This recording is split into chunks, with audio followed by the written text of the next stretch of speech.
Assalamualaikum warahmatullahi wabarakatuh. Kembali lagi dengan kita bosku di channel Pak Roy. Hari ini kita kedatangan tamu, salah satu pengamat sepak bola nasional. Ialah Bung Bayu. Selamat siang, Bung Royan. Selamat siang Bung Bayu. Gimana kabar Bung Bayu? Alhamdulillah sehat. Ya, beliau ini praktisi sepak bola lah di nasional kita. Oke, kalau gitu ini hari kita bahas-bahas sedikit tentang persepak bolaan di negara kita ya. Terutama tim nasional sih. Apalagi baru-baru ini kita sudah mengikuti event-event nasional AFF ya. AFF, SEA Games, dan ini sedang berlangsung di Piala Turnamen Tolun. Gimana pendapat Anda, pandangan Bung Bayu sih? Tim nasional ini dipegang oleh Coach Sintayong.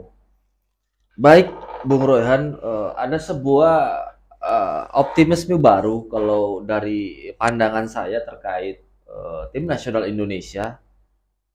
Sintayong era kalau saya bilang. Sintayong era itu ada sepak bola yang benar-benar proaktif karena memang Korea Selatan itu memang ya kita ketahui orangnya itu ulet-ulet lah, kalau bahasa kita itu ulet-ulet, ekstra keras kerjanya. Ya, Sintayong ini memang di awal-awal sih dari misalnya AFF kemarin, kalau saya lihat materi yang disodorkan Sintayong saat pendaftaran pemain di AFF 2021 kemarin atau AFF 2020, itu sebetulnya materinya kalau menurut saya tidak menjanjikan. Dengan materi yang ada, dengan pemain-pemain seadanya, ya ternyata ekspektasi saya itu salah. Ya, ternyata juara dua loh. Ya, karena waktu didaftarkan saya sempat nanya ke asistennya Sintayong, Coach Nova Arianto, terkait pemilihan pemain. Ya, saya agak kecewa sih karena dari beberapa friendly yang dilakukan oleh tim nasional Indonesia itu tidak memuaskan secara permainan gitu. Artinya secara game plan, secara taktikal, pemain kita itu tactical awareness, artinya kesadaran taktik bermainnya itu sangat lemah gitu kan. Jadi saya sangat tidak yakin di awal terkait tim nasional. Namun seiring berjalannya waktu, Sintayong itu merubah beberapa pola, walaupun di awal-awal AFF itu Sintayong juga mengakuin bahwasanya dari taktik yang dia instruksikan itu baru berjalan 30%, dan itu pasti sangat mengecewakan. Nah, ketika Sintayong terus berbenah, tingkat permainan kita jauh membaik. Terutama waktu di AFF itu kita melawan Malaysia itu progresnya sangat baik lah, walaupun sebenarnya bukan karena bermainnya bagus, tapi tim lawan kita itu mainnya tidak bagus, Bung. Malaysia bermain tidak pada top perform. Kita bermain ya tidak terlalu bagus, cuman lawan kita juga tidak bagus mainnya. Gitu. Namun ya itu artinya kita harus ketahui tim nasional Indonesia itu sampai sekarang pun masih banyaklah beberapa kelemahan elementer terkait teknik dasar, bahkan sampai play decision atau mengambil keputusan pemain kita itu masih sering bingung. Jadi ketika lanjut ke SEA Games sampai kita di semifinal, pelatih Thailand Manu Polking itu sampai bicara ke media setelah pertandingan, pemain tim nasional Indonesia itu tidak bisa mendistribusikan bola. Nah, ini kan ada tanda tanya. Artinya ini merupakan PR Sintayong ke depan bagaimana ya. Kita cuma berharap Sintayong pasti lebih memahami ini, Bu. Tapi intinya kita ada berprestasi walaupun tidak juara satu. Dan satu lagi, kemarin kejadian unik sih ketika AFF melawan Vietnam. Indonesia Sintayong menerapkan parkir bus. Gimana menurut Bung Bayu? Ya, Ini fenomena artinya jarang terjadi ketika kalau kita mengamati mungkin di era Sintayong ini. Gimana menurut Bung Bayu? kalau menurut saya, Bung, Sintayong saat AFF kemarin di fase grup kita lawan Vietnam bermain benar-benar defense atau Parker Burst ini ya adalah kerealistisan Sintayong. Sintayong sangat paham ketika skuadnya itu materinya itu dibawa lawan. Jika main terbuka, kejadiannya seperti Malaysia. Vietnam Malaysia. Vietnam lawan Malaysia yang ya skornya 3-0 kalau iya, saya tidak 3-0, salah. ya. Artinya saat melawan Vietnam, kenapa tim nasional itu bermain defense ya itu merupakan kerealistisannya Sintayong. Iya. Sama ketika saya nggak ingat semifinal Liga Champions tahun berapa antara Barcelona dan Inter Milan ketika Jose Mourinho juga Iya, melakukan iya, hal yang iya. sama gitu, Bu. Jose Mourinho melakukan hal yang sama ketika Tiki Taka bener-bener nggak berjalan, Bu. Bener-bener nggak berjalan sehingga ya kita tahu Inter Milan juara pada saya juga lupa tahunnya, yaitu merupakan Parker Burst yang mungkin itu menjadi satu trademark, menjadi satu bahasan yang oh ternyata Parker Burst adalah sebuah apa namanya seni juga dalam sepak bola, walaupun kalau kita sebagai penikmat sepak bola yang proaktif, ini benar-benar membosankan pertandingan itu. Walaupun ketika itu Barcelona itu raja-raja Tiki Taka ya.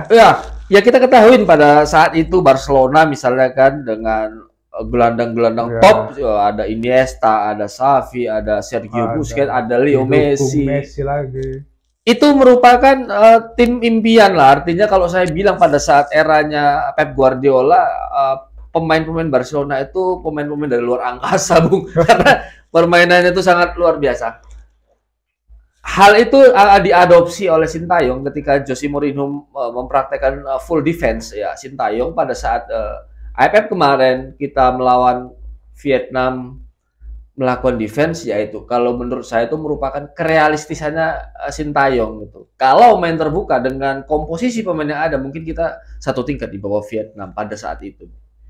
Ya, teringatnya kemarin tuh mungkin pola Sintayong diterapkan Indonesia ketika dia menangani Korea Selatan dan dia memenangkan Piala Dunia sama Jerman. Ya. Ya kan? Itu Parker Burst gila loh. Ya, artinya pada saat Sintayong pada saat pertandingan melawan Jerman di fase grup, ya sebetulnya kans Korea Selatan untuk lolos ke fase berikutnya memang sudah tidak ada. Cuman ya itulah mungkin kan spirit Asia, Bung. Kita tahu Korea itu mempunyai spirit yang etos kerja luar biasa.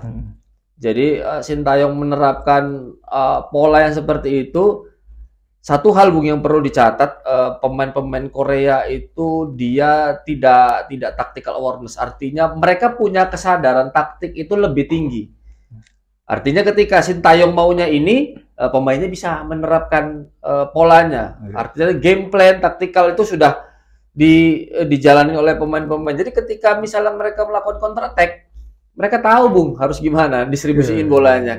Ya kita lihat beberapa gol terakhir ya, gol terakhirnya Sung Hyun Min kan kalau tidak salah waktu Korea Selatan ngalahin Jerman itu merupakan salah satu counter attack terbaik kalau menurut saya dari tendangan pojok ya, tendangan penjurunya Jerman yang gagal dimanfaatkan oleh Korea Selatan untuk counter attack, dan itu mungkin akan diterapkan oleh Sintayong. Namun, Bung, kembali lagi pemain kita itu kalau saya bilang pemahaman atau pemahaman taktik lah itu masih sangat lemah, Bung. Artinya pemain-pemain kita ini kurang sadar taktik gitu. Jadi mungkin ketika capek lupa apa yang diinstruksikan oleh coach. Jadi ya wajar, Bung, artinya taktik tidak berjalan dengan baik. Oke, AFF gelaran pertama Sintayong ya? Ya. AFF kemarin gelaran. Sebenarnya tidak gelaran pertama sih, artinya Sintayong membesut tim nasional itu di fase kualifikasi Piala Dunia, Bung. Oh iya, di pertengahan ya. Di pertengahan menggantikan Simon McManamy. Sintayong dipercaya sudah menjadi pelatih tim nasional, dipercaya untuk melanjutkanlah sisa di kualifikasi. Iya, di pertengahan event ya. Iya, walaupun ya kita ketahui hanya sekali seri lawan Thailand di pertandingan itu, kalah 4-0 oleh Vietnam dan kalah 5-0 oleh Uni Emirat kalau tidak salah. Namun ya kita harus apresiasi Sintayong itu bukan penyihir Bung yang bim salah bim timnya jadi gitu kan. Tapi kalau untuk gelaran resminya yang kedua lah AFF dan kemarin SEA Games. Oke, AFF kita juara 2. Kita dikalahkan Thailand. Next SEA Games kemarin kita dapat perak. Perunggu juara 3 ya. Kita dapat perunggu dan lagi-lagi dikalahkan oleh negara yang sama yaitu Thailand. Gimana menurut Bung Bayu? Saya kalau menyebut Thailand itu memang ya agak gimana gitu. Momok bagi timnas Asia Tenggara umumnya Asia Tenggara ya. Momok tim nasional kita itu Thailand. Jadi ketika menjelang semifinal saya juga sudah memprediksi sih beberapa hal terkait tim nasional kita. Ya terkait itu tadi Bung, pemain kita memang belum bisa mendistribusikan bola dengan baik, Bung. Padahal kalau kita lihat permainan Thailand tidak bagus-bagus amat, Bung. Tidak bagus-bagus amat. Sama Malaysia kalah ya? Sama Malaysia kalah waktu di match pertama penyisihan grup. Itu kalah. Artinya Thailand tidak bagus-bagus amat. Kalau kita cerita faktor lucky dan unlucky, ya oke lah dalam sepak bola. Cuman pada saat di semifinal kita kalah sama Thailand, ada banyak hal sih sebenarnya yang tidak kita maksimalkan terkait ya pendistribusian bola, kemudian beberapa peluang yang tidak bisa dikonversi, ya itu menjadi titik lemah. Tapi pada saat itu saya melihat beberapa peningkatan terkait misalnya stamina dan beberapa taktikalnya itu sudah mulai berjalan walaupun tidak sesempurna yang mungkin diinginkan oleh Sintayong. Dari AFF ke SEA Games juara 2 dan juara 3, apakah ada penurunan atau menurut Bung sebaliknya? Kalau cerita penurunan, tim nasional kita nurun terus, Bung. Oh gitu. Iya.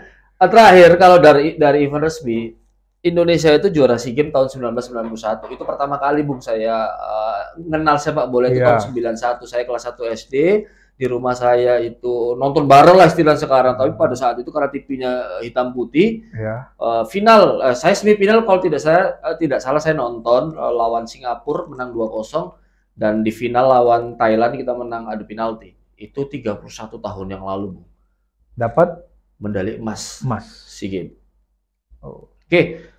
Next, SEA Games berikutnya Jong. Next Jong, ya sampai kemarin SEA Games Vietnam kita Jong. Perak, perunggu, bahkan tidak lolos, ya, itu udah seperti itu. Terus event berikutnya ya hampir serupa. Final, bahkan tidak lolos dan sebagainya. Artinya untuk event prestisius itu tim nasional Indonesia itu hampir tidak ada. Terakhir kalau saya tidak salah itu 2008, Bung. 2008 itu Piala Kemerdekaan yang diselenggarakan di Indonesia dan pada saat itu Indonesia juara itu bukan menang murni, Bung. Menang karena timnya itu walk out. Jadi waktu final Piala Kemerdekaan tahun 2008 itu tim nasional Indonesia itu kalau saya tidak salah tertinggal 1-0 oleh timnas Libya. Namun karena beberapa hal ya, tim Libya itu tidak melanjutkan pertandingan, maka match komisioner atau jadi dianggap WO atau tidak apa. Jadi timnas, tapi kejuaraan itu bukan kejuaraan yang tingkat prestisiusnya tinggi, Bung, hanya level turnamen biasa gitu. Jadi tidak segemerlap AFF, tidak segemerlap Piala Asia, itu tidak seperti itu. Jadi kalau cerita AFF runner up SEA Games kita dapat perunggu, penurunan atau peningkatan saya bilang ke tim nasional kita belum meningkat, Bung. Masih stuck di hal yang sama kalau saya bilang, Bung. Artinya ya sebenarnya kalau kita berbicara sepak bola modern, Indonesia itu sudah harus tidak membahas AFF lagi, Bung. Harusnya level kita itu ya minimal ya Asia dong gitu. Kita minimal satu level sama Jepang, sama Korea, sama Bahrain, Kuwait, Qatar, Arab Saudi dan negara-negara Asia lainnya, Bu. Oke. Untuk saat ini Indonesia lagi di event Piala Turnamen Toulon ya. Untuk usia 19. Usia 19 ya. Usia 19. Itu gimana pandangan Bung Bayu? Tolon itu adalah sebuah invitasi, tapi skala internasional itu sebuah apa ya, turnamen investasi yang saya bilang Piala Dunia Mini gitu untuk level usia, Bu. Level usia. Artinya tim-tim nasional yang diterjunkan juga tim-tim tim nasional level 1 untuk usia tertentu gitu kan. Jadi kalau tidak salah itu untuk level U23 ke bawah. Jadi tim nasional Indonesia saat ini itu mengutus tim usia 19 untuk persiapan Piala Dunia yang akan diselenggarakan di Indonesia nanti tahun depan. 2023 Iya, ya. 2023. Untuk komposisi pemainnya saya pikir kita tidak terlalu banyak mengenal lah, artinya karena kan blow up dari media terkait pemain usia 19 itu agak jarang. Ada beberapa pemain yang saya juga belum terlalu mengenal. Namun ada 9 itu adalah pemain dari Garuda Select. Garuda Select itu merupakan sebuah program swasta, Bu, dari Mola TV kalau saya tidak salah, untuk pembinaan pemain-pemain muda kita untuk berkompetisi lah gitu di Inggris gitu. Jadi kalau menanyakan terkait Tolon itu ya sebetulnya ya kita hanya tidak punya persiapan target, ya, tidak hanya persiapan, pemanasan. Kita tidak punya target tinggi.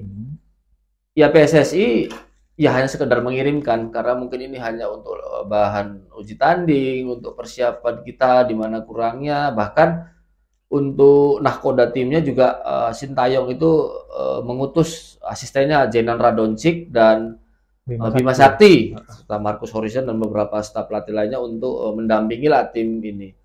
Artinya untuk Tolon ini tidak dikategorikan sebagai target, tapi ya mungkin pengasahan lah, pengasahan mental, pengasahan taktikal dari tim nasional kita, Bung. Jadi kemarin itu Piala AFF oke, Piala SEA Games. Nah, rata-rata pemain muda yang dipilih Sintayong, pemain muda, dan muncul lagi nama-nama yang fenomenal saat ini, Marcelino dan Ronaldo Kuate. Gimana? Apakah kedepannya memang bisa diandalkan di Indonesia atau memang lagi-lagi menurun setelah performa menengah turun atau menengah ke atas nih? Ada calon bintang kita bilang. Sebenarnya kalau kita bicara itu tergantung lah, Bung ya. Artinya gimana pemain tersebut itu memanage dirinya. Tahun kalau saya tidak salah tahun-tahun 2008, 2009 itu ada beberapa pemain-pemain yang dikatakan wonderkid. Ada Samsir Alam, ada Jericho Kristiantoko, ada Ferry Firmansyah dan beberapa lah, termasuk kalau tidak salah yang saat ini masih aktif kayak Rizky Pelu yang itu dari program SAD. Cuman kita lihat begitu makin bertambah usia ya melempem. Oke, kita next berikutnya ada eranya Indra Sapri yang kita gadang-gadang era emasnya sepak bola Indonesia. Juara AFF untuk usia 19 tahun 2013 kalau tidak salah, eranya Evan Dimas. Kita ketahui di situ ada beberapa pemain-pemain potensial, ada Maldini Pali, ada Muklis Hadining, ada Raffi Murdianto, dan beberapa pemain-pemain potensial. Nah, saat ini mereka juga kita bilang tidak ada kelihatan seperti Maldini, Muklis Hadi, Raffi Murdianto, dan beberapa pemain. Nah, itu kita juga nggak tahu di mana problemnya, atau salah gaul atau apa, kita nggak tahu. Nah, bicara Marcelino, bicara Ronaldo Kuate, saya juga berharap sih, dan mungkin kita semua berharap ini aset nasional, Bu. Marcelino main bagus, Ronaldo Kuate main bagus, tinggal bagaimana mereka-merekanya ini gitu. Mereka-merekanya ini memanage lah diri mereka ke depannya mau gimana. Kalau saya berharap sih mereka tetap konsisten, mainnya bagus, konsisten menjaga pergaulan dan ya pola hidup lah, Bu. Kalau kita pandang mungkin dalam pandangan kita Sintayong sukses, masih di dalam perjalanan karirnya bersama timnas Indonesia. Jadi di mana yang perlu diperbaiki untuk timnas Indonesia ini, atau peran PSSI itu gimana? menurut Bung Bayu? Kalau berbicara tim nasional ini harus gimana, memang Bung, ada yang salah itu pasti Bung. Kalau saya menilai tim nasional kita itu gagal dan yang lain-lainnya itu sistem tata kelola Bung. Jadi tata kelola sepak bola kita itu tidak terlalu bagus Bung. Konsep liganya, konsep pembinaannya, dan beberapa aspek, bahkan banyak aspek Bung. Di Indonesia untuk sistem permainan atau konsep bermain kita sebenarnya punya filosofi Bung. Namanya Villanesia. Itu digagas oleh Danurwindo ketika Luis Mia pada saat itu menjadi nahkoda tim nasional Indonesia. Villanesia itu merupakan sebuah konsep sepak bola di mana tim itu nggak harus sama mainnya, tapi cara bermainnya sama gitu.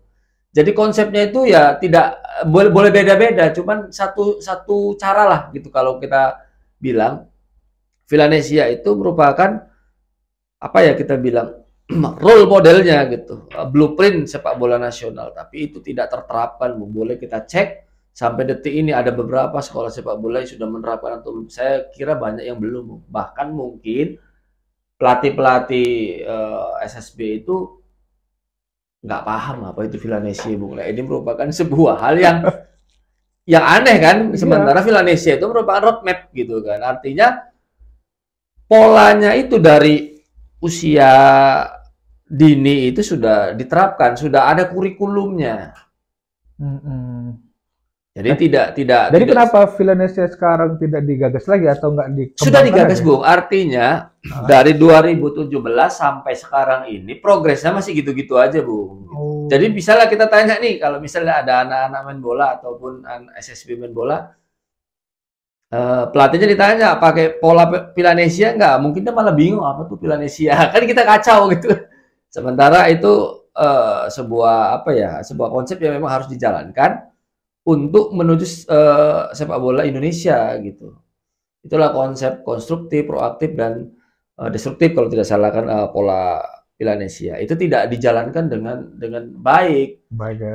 Kemudian sistem kompetisinya gitu Bung, itu juga kita bilang masih sangat biasa-biasa Bung. Artinya level kompetisi kita itu masih sangat biasa Bung, masih sangat biasa. Jadi tata kelola sepak bola itu sepertinya masih menjadi masalah gitu. Masih menjadi masalah di sepak bola kita. Jadi banyak hal terkait tata kelola kalau menurut saya, terkait masih di tata kelola sepak bola Indonesia. Itu yang merupakan ya beberapa sumber dari faktor-faktor kita belum bisa naik level. Ya, tadi Bung Bayu bilang liga kita belum terlalu kompetitif ya. Ya, seperti kalau kompetitif sebetulnya sudah Bu. Kalau artinya kompetitif sudah, cuman penataannya. Aja kalau kompetitif kita mungkin termasuk kompetisi yang kompetitif di Asia karena juara liganya itu masih bisa ganti-gantian Bung. Beda kalau di Malaysia itu dijuarain oleh Johor Darul Tahjim terus gitu kan, artinya tidak terlalu kompetitif. Gitu Bung. Dan isu liga kita akan dimasuki oleh bintang-bintang dunia, termasuk isu yang berkembang Mesut Ozil yang Rans Cilegon yang digagasi yang owner Raffi Ahmad.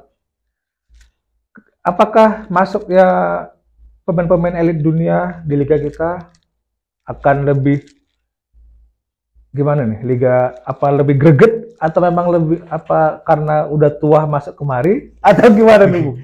Secara industri bagus Bung. Secara industri sepak bola kalau dimasuki bintang-bintang, walaupun pemainnya itu udah tuir-tuir itu udah tua-tua, artinya tetap punya nilai gitu kan. Artinya bagus secara industri, tapi untuk dari sisi sistematis permainan itu masih biasa-biasa saja kalau menurut saya.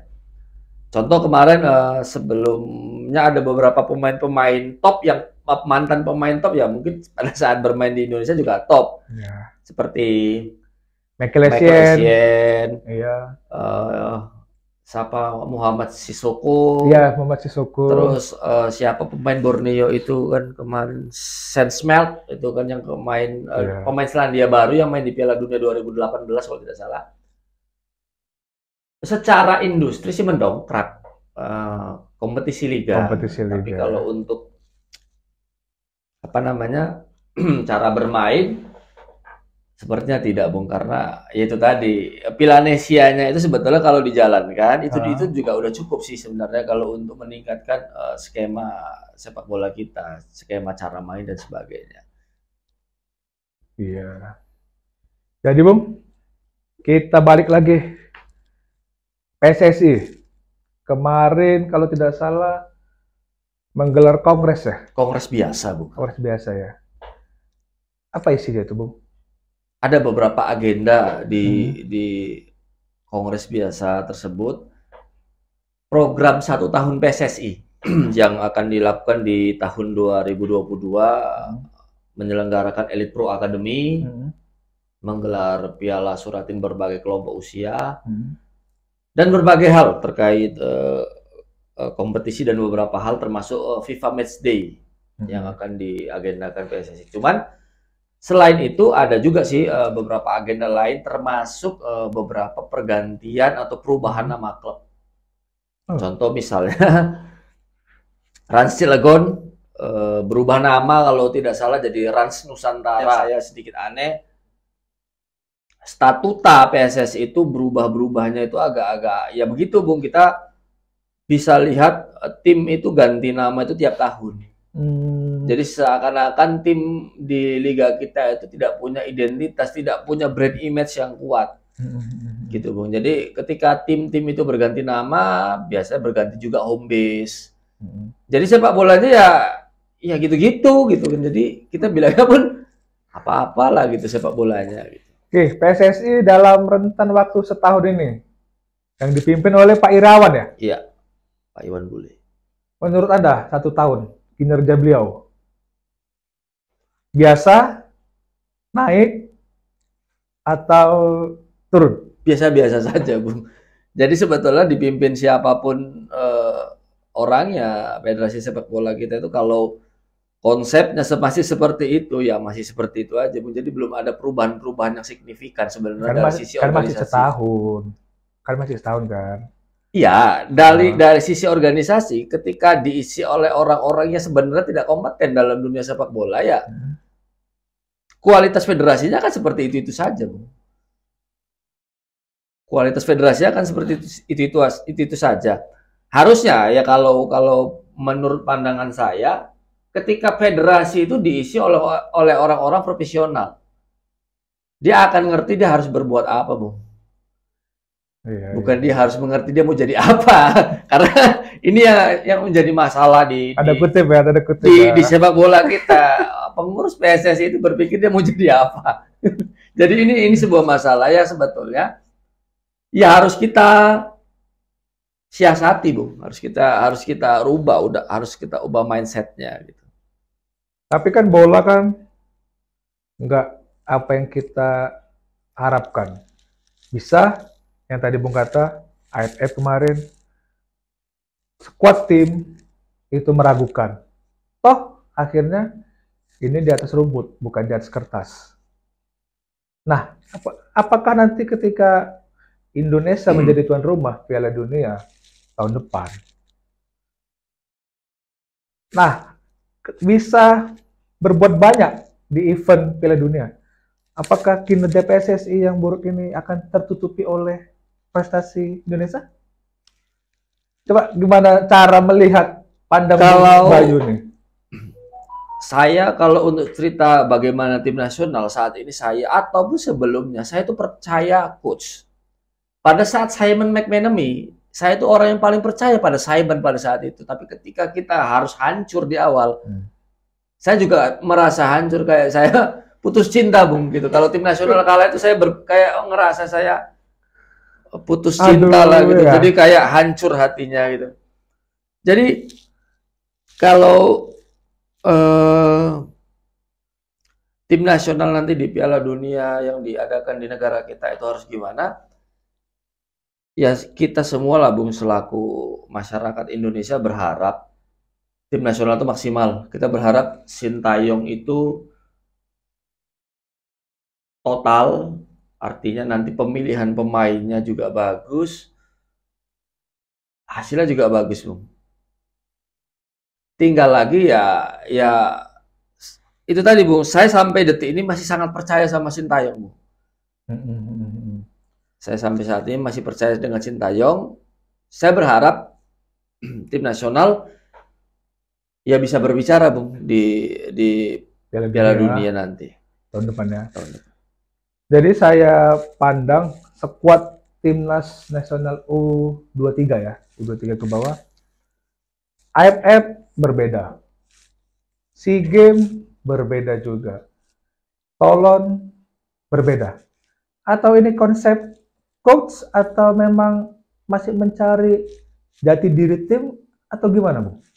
Kalau perbedaan pemain itu memang disesuaikan oleh kebutuhan dan aturan, Bu, dan regulasi. Kalau Tolon itu kan memang dia invitasi yang memang dikhususkan untuk usia 23 ke bawah. Dan kita itu bebas mengirim pemain usia berapa. Iya. Ya, makanya kita kirim usia 19 untuk persiapan Piala Dunia 2023. Untuk SEA Games itu memang ada regulasi, Bung. Ada regulasi itu pemain U23 plus 3 pemain senior. Iya. Itulah regulasinya. Tinggal pemilihan pemain ini kan memang udah hak prerogatifnya pelatih. Iya. Jadi mungkin faktor itu, Bu. Faktor kebutuhan dan regulasi. Oke, berarti intinya itu taktikal ataupun teknik keinginan pelatih dan regulasi. Oke, dengan pembicaraan kita tadi masalah AFF, masalah SEA Games yang masih Taulon yang masih berjalan, dan nanti malam ya, malam senior ya mainnya. Senior. FIFA friendly. Ya, dengan Bangladesh ya. Dengan Bangladesh. Jadi kesimpulan buat timnas Indonesia, buat PSSI Indonesia, dan buat pemain-pemain Indonesia,